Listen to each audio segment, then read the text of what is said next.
Hello, welcome to Lights Up Your Life podcast series. This is Harrington Singham, and I would like to introduce Abhishek Guru from Yoga Sadhana. He's from Western Sydney, Paramatta. Hi, Abhishek. Tell us about yourself. What do you do? And I'm really excited, but I'll let you talk about yourself. Hi, Harun. Thank you for having me on your show. So my name is Abhishek. I'm an Isha Hatha Yoga teacher, and I run a studio here, Yoga Sadhana. So we offer Isha Hatha Yoga practices designed by Sadhguru. Yeah, that's a little bit about myself in a short gist. Good. I know that you were an engineer. Can you tell us about your journey, how you became a yogi, instead of how did you choose yoga instead of your engineering career? I know you were acoustic engineer, so that was a very niche market, very high-end kind of engineering area. Yeah. And then you went to one of the most popular university as well, and then you did your university degree. Without me giving away everything, but I would like to hear from you. Yeah, so before I migrated to Australia, I had a degree from the Indian Institute of Technology, Madras, and also from the Indian Institute of Management, Calcutta, both of which are like top engineering and business schools back in India. Very hard to get into. A lot of people write the entrance exam and struggle to get in. Yes. So after I studied at these schools, I worked in corporate marketing for an IT company back in India for a few years. Yeah. And I always had a passion for science and music. So corporate marketing and management didn't sort of work so well for me. So I decided to get back to science and move to Australia to study. Okay. And I did a master's at the University of Sydney in audio and acoustics. After that, I worked as an acoustic consultant for 3 years in Sydney. And as you said, it's a very niche and promising career where there were good growth opportunities for me in the company. But at the same time, I had been practicing yoga for many years, and at that particular time when I was working there, it had reached a point where my longing to share my experience with yoga and also to develop my skills and knowledge of yoga had reached a sort of peak where I couldn't hold it, and I wanted to immerse myself in this ancient, powerful science. So I quit that job and moved to India for 6 months to complete the Isha Hatha Yoga teacher training at the Isha Yoga Center in Coimbatore in South India. After I completed the Hatha Yoga teacher training, 6 months, it was quite a phenomenal, powerful, really intense program designed by Sadhguru. And towards the end of that program, it was very clear to me that I wanted to do this full time. It's not just a hobby. It's not something I want to do just on weekends. I want to make it my everything, and I wanted to give my 100% to it. I didn't think that it deserved anything less than that. So I threw myself into it completely, decided to become a full-time Hatha Yoga teacher, and faced a lot of challenges initially from the rest of the family and other people in my life, but I knew that this was what I wanted to do, so I continued to fight the good fight. And it's been 5 years now, and we opened our studio in 2016, and we've just almost completed 3 years since July 2016, successfully running the studio, and we've grown starting from just myself to 3 teachers at the moment. So things are going well. That's awesome. I know you had a really great career where you were doing one of the highest paid engineering job out there. You were in demand, and at the same time, you went against your family's wish, and you went and did your teacher's training in Hatha Yoga. What made you to actually decide, no, this is what I want? Yeah, so right from my childhood, I've never really been drawn towards wealth and living a comfortable life. For me, success has always been in terms of what I can achieve within myself rather than outside in the world outside.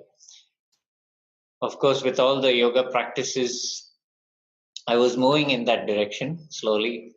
And when I went to do this Samyama program in 2013, the same year that I decided to do my teacher training, at the Samyama program, of course, it's a very intense program, 7 days in silence with Sadhguru. So it gives you a lot of clarity into yourself. And when I was in that program, I knew that I wanted to spend more time understanding yoga, immersing myself in yoga, and leaving the job. What did you experience there for you to actually decide, no, this is what I want to do? What did you experience there? So you were talking about Samyama. Samyama is one of the program that Isha offers, that Sadhguru actually conducts. So what did you experience that made you to actually decide, no, this is what I really want to do? Yeah, so the nature of the program, the Samyama program, is such that it really takes away all the nonsense that we surround ourselves with in our minds, in our personality, in our life. So when you remove all that extra stuff, that is not you, and you just get a chance to look at who you really are, then you can easily decide, what is the most valuable thing in my life, what is the most important thing in my life. And that became so clear to me that, the most important thing in my life was my inner well-being. And obviously the tools that I had been practicing with yoga had propelled me in that direction. So there was a very deep longing to know how these tools work, and of course to share it with others. So that's what made me decide to do the Hatha Yoga teacher training. Nice. And what sort of difference that you see between yoga that's happening probably all around the world and what's Sadhguru's teaching? What is the difference between them? So yoga is quite an ancient science that has lived for maybe thousands of years. Probably in the last 150 years or so, it has left the Indian shores thanks to a few enterprising teachers and moved to other countries like the US and Europe. And it has evolved in its own way, different styles of yoga have emerged, different teachers, different lineages. And in many ways, because the Western mindset is quite different from an Eastern mindset. What do you It mean? has been on a very basic level. It is all about simplifying things, making things more convenient, and it could be just a cultural difference as well. Because, for example, in India, if we are taught something and that it has a certain value to it, we would never question it, we would never modify it. Whereas in the West, I think it is easier for people to modify things, not out of any bad intentions, but just to make it more adaptable and make it more suitable for their audience. However, that has compromised the value of yoga, in my opinion, because of this adaptation. There's a huge expectation in the market today that yoga is an exercise. It's a physical exercise. It's a way of stretching. Typically, for people who are very much into fitness, they think yoga is something that they can start doing after the age of 40. Once they are not able to lift weights anymore, maybe I'll start yoga. That's the general perception of yoga. It's like a light exercise as people see it. Whereas, yeah, and I think the reason for that is because of the way it has been distorted and taught by so many different um, people and so many different lineages. But of course, in its original essence, it is not about fitness. It is not, that is a side product of yoga. Yoga is not about fitness. It is something much more profound, much more comprehensive, and encompasses all aspects of human life and a human being. So I think it is wonderful that Sadhguru has been able to design this teaching methodology to bring back that essence of yoga so that people can experience its full depth and dimension. Yes, and I see a lot of, I have been to so many different places. The way that Isha teaches, Sadhguru teaches yoga is totally different. And after doing yoga, how you feel is totally different to how I was feeling when I was doing yoga with other, um, I don't know, I don't even know how to even say it, service providers or yoga teachers. It's more about, especially in the West, it's more about if you just say yoga, people think just twisting your body and doing Yeah. different poses and things like that. But what what do you like to say about that? Hmm. Yes, so as you just mentioned, this is what has kept me with Isha for 16 years. I have not tried a single other, type of yoga. I've not even been curious to try any other type of yoga because the moment I look at, the way other teachers teach, I can see that there is something missing, some essential quality. And the quality of the teaching, the standard is so high and in Isha, and that just comes down to the way that the training has been designed. There's so much precision, there is so much of feedback, that we are looked at when we go through the training.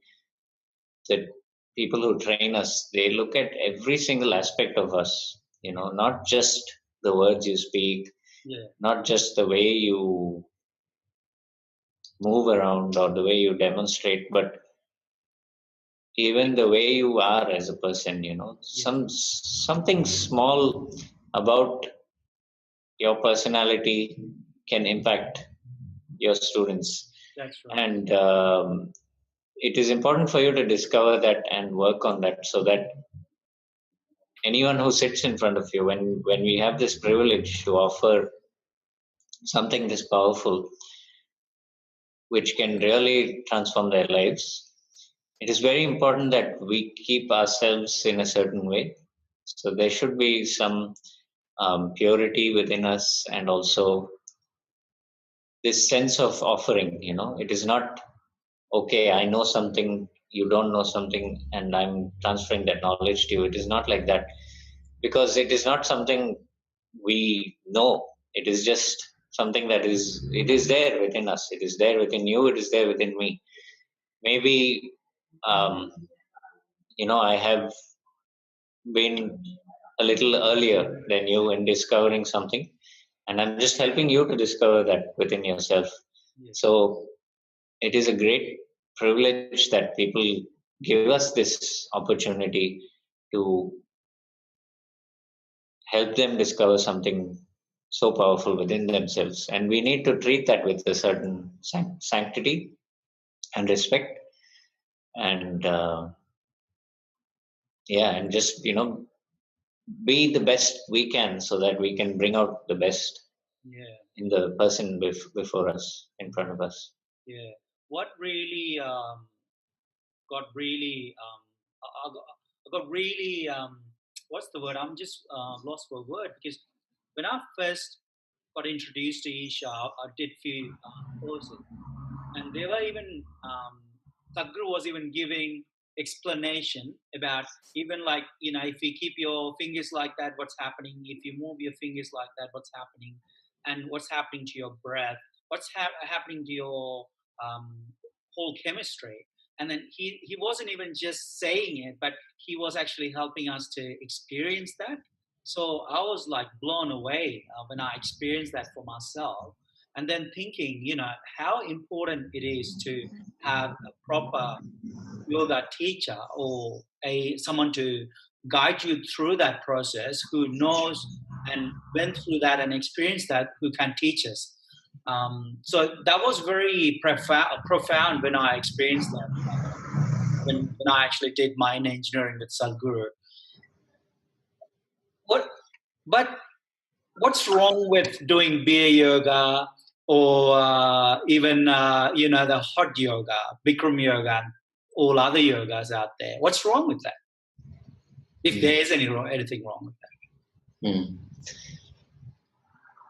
So, I mean, people are free to choose. You can't say there's anything wrong. I don't want to pick any names of any specific, what they like, what they're looking for. Can you start again? Sorry, the internet dropped off. Yeah. So you don't want to pick any names, yeah? Yeah, so I don't think there's anything wrong with other types of yoga, because people can choose what they relate to, what they may be looking for in their lives. For example, if someone comes to us saying, I just want to lose weight, and we spend, hours talking to them about how profound yoga is and the different things it can do for you. And even after listening to all of that, there's like, all that is fine. I just want to lose some weight, Yeah. you know. So in such cases, maybe they're better off doing some other style of yoga, which is more suitable for what they need at that point in time. Um, so it's fine that different options are available, because there are all kinds of people in the world. Not everyone is looking for the ultimate. Not everyone is looking for a more profound experience of life. They already know, this is how I want to live my life. And for them, yoga is just something, twice a week. I go to the gym, I do a little bit of yoga to keep myself flexible.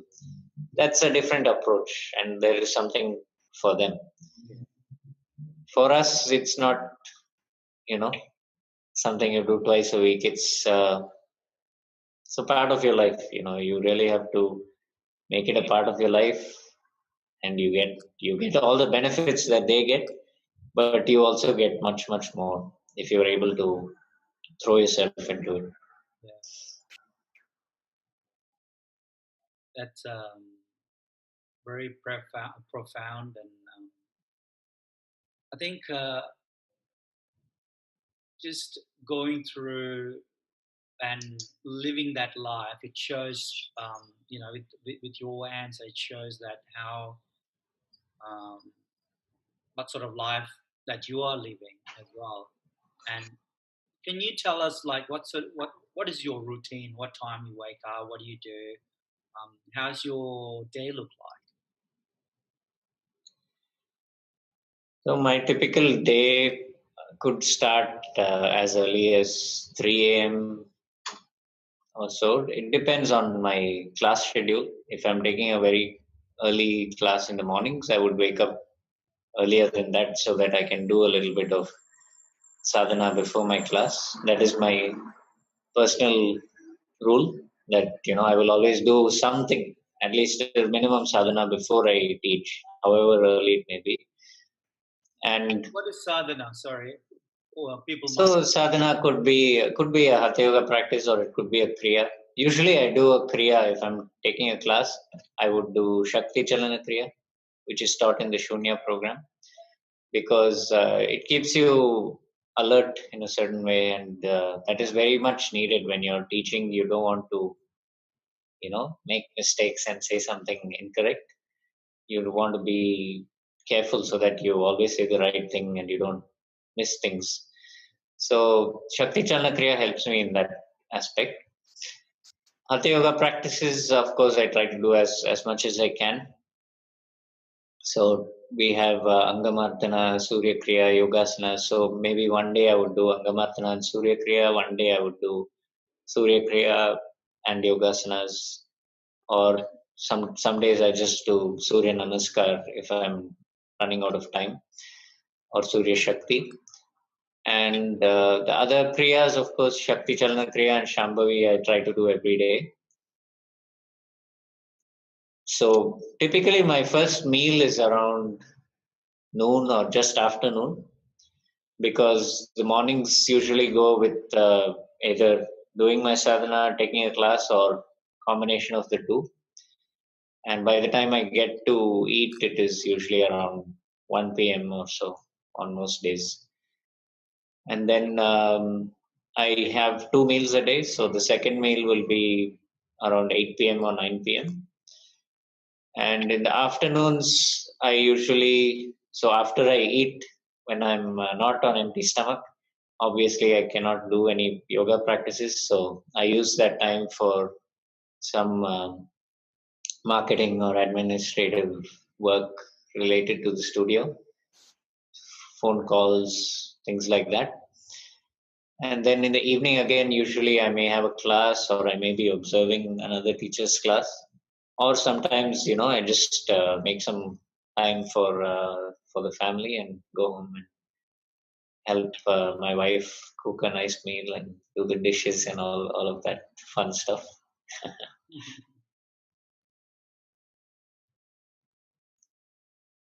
So how so you have been teaching yoga for a while now in Paramatta.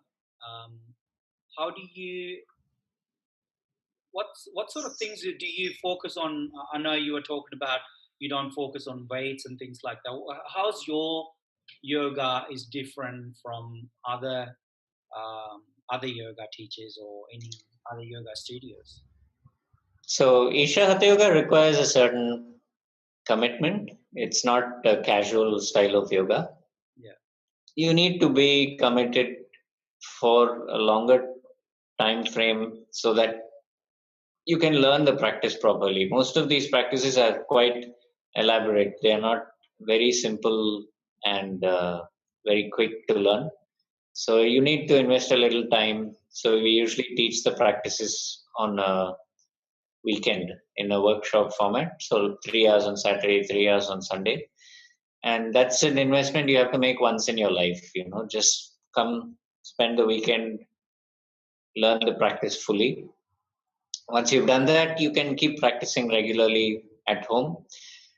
You should practice every day at home. And once in a while, if you're having some doubts, or you want to have someone look at your practice and give you some feedback, you can always come to our studio. We conduct regular practice sessions. So we also have a membership that benefits people who need that ongoing support. So with a membership, you can come regularly, attend the practice sessions, get some feedback, and keep improving your practice as what you've learned in the workshop.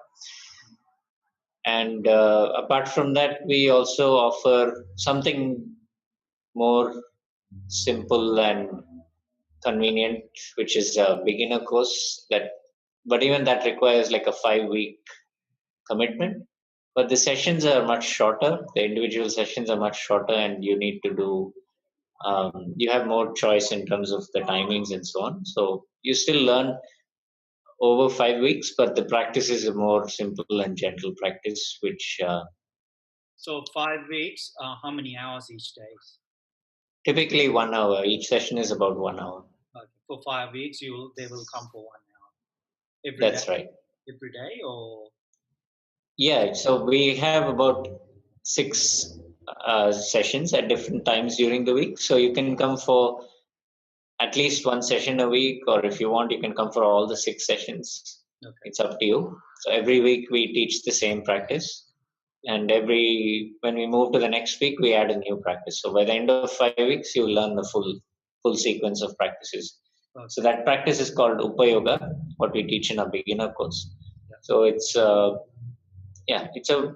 more of a preparatory practice for Hatha Yoga. It helps to loosen up your body and remove stiffness in your muscles and joints, and also activates the system in a certain way.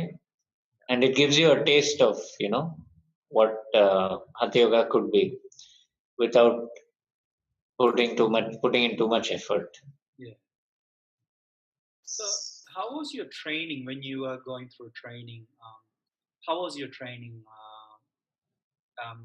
What does it involve? What time you'll be waking up? What are the things you will be learning? What are the things you will be doing? What time you go to sleep?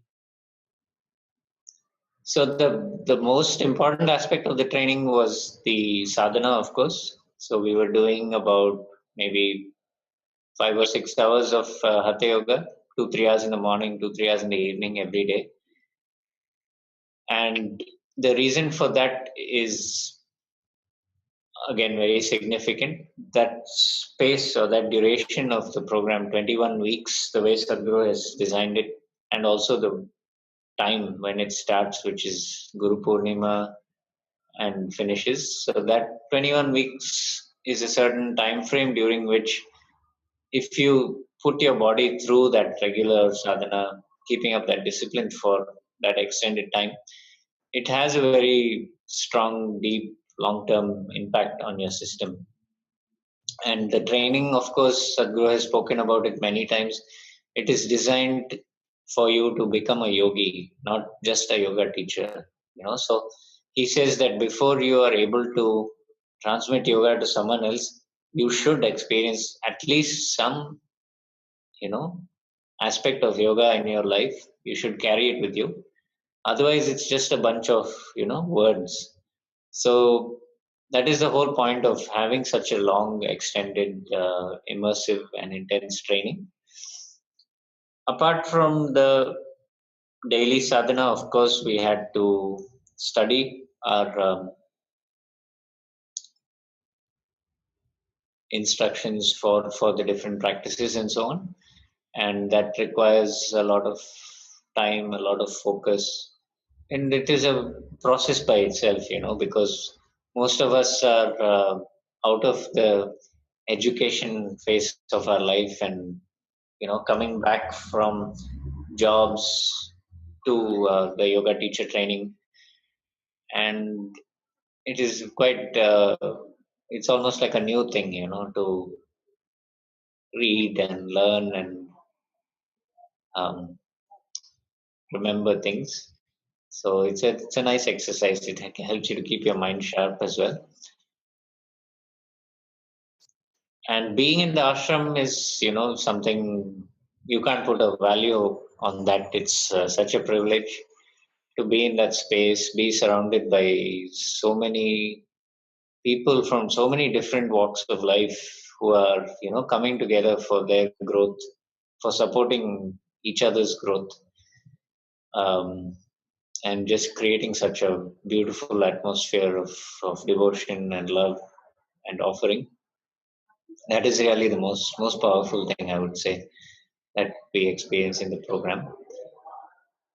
And of course, because it is a teacher training program, we are also given the opportunity to listen to a lot of experts from different subject areas that are associated with yoga, like Ayurveda, and even doctors surgeons, orthopedic um, doctors, and many such people, nutritionists, Siddha doctors, yeah, and even also people from business, because the training gives you the opportunity to set up your own school and offer yoga in a commercial way. So it requires some skill sets that people might not be having. So it's helpful to have those experts as well guide us on that. That's good. So how And many? then we also had a lot of fun, a lot of festivals that we celebrate together, like Navratri, dancing with the sticks and everything. Yeah, We go on a few trips together. We went to some sacred places, temples together. The food, oh, I can just talk about the food for half an hour. It's just the best food, very tasty, very healthy, wholesome, prepared with love. So, you can feel it when you put it in your mouth, you just feel it. It's been prepared with so much care. And yeah, some days we would even have more than, the usual food. Once in a while, we used to have these special dinners and so on, where you'd be surprised with the range and variety of food. It could be pizza or something which you totally don't expect in an ashram, just to surprise you. So yeah, it was a great program. good, good. And how many hours? Like I know you stayed there for 21 weeks. How many hours is your training altogether? So our certificate says that we are trained for about 1,750 hours, Yeah. which is a huge amount of time. If you look at most yoga teacher training courses in Australia, for example, at a beginner level, most teachers do a 200-hour course Yes. or 250-hour course, and advanced courses are 500 hours. Yes. So doing 1,750 hours of training before you go out into the world, I think that's a significant feature of the program. Yeah. It is. It is actually without naming anyone. I've noticed that people who have done the Isha Hatha Yoga training, the way they conduct themselves, the way they move, the way they sit down, everything is totally different. Like I've seen someone before that particular person doing yoga teacher training. He uh, couldn't even sit down properly on the floor, or doing certain asanas and all that. After teacher training, like it was like totally a transformed person. I was looking at him, thinking, looking at his face alone, just feeling so peaceful and blissed out. And I felt like that's something I would like to go for as well. So it is a great experience living or going through that training as well. What else you would like to say about Isha or the yoga training that you have done? Mm,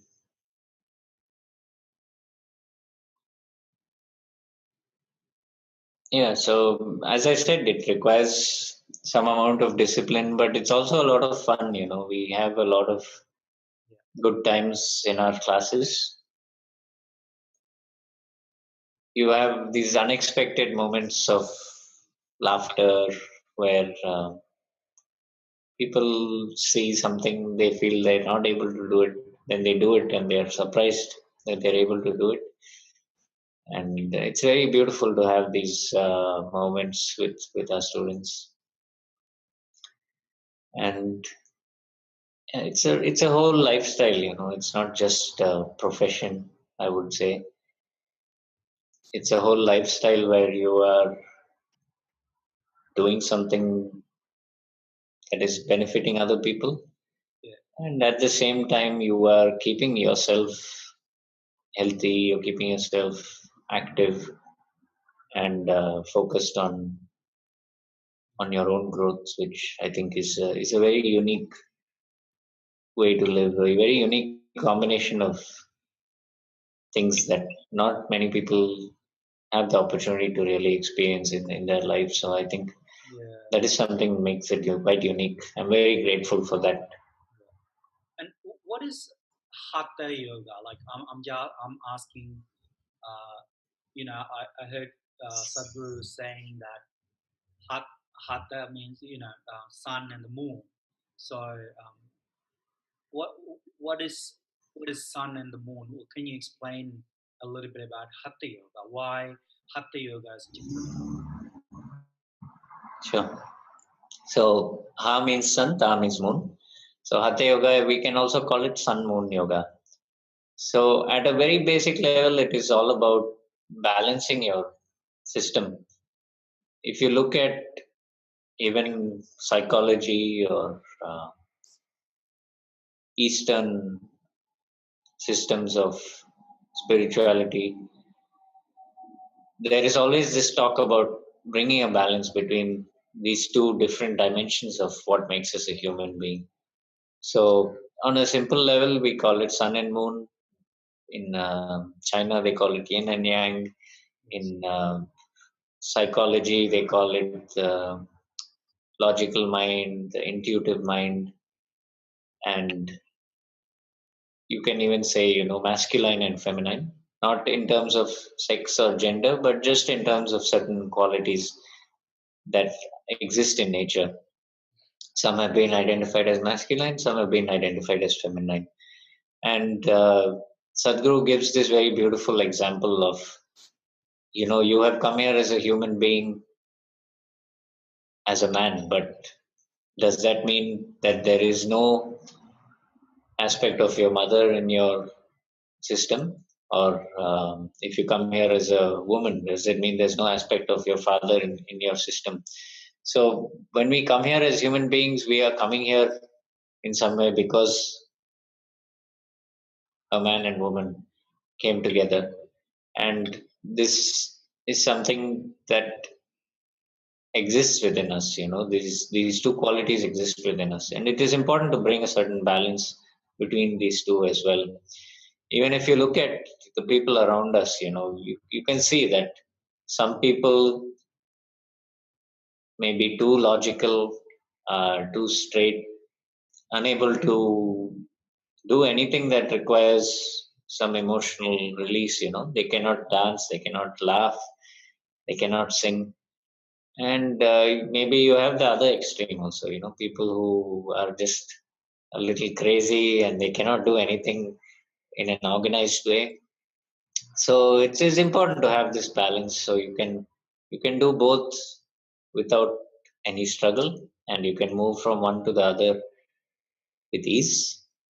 And that is what Hatha Yoga really represents for me. And of course, Hatha Yoga is just one branch of yoga. So when we say Hatha Yoga, we are talking about the physical branch of yoga, or the branch of yoga that works using the body as a vehicle for transformation.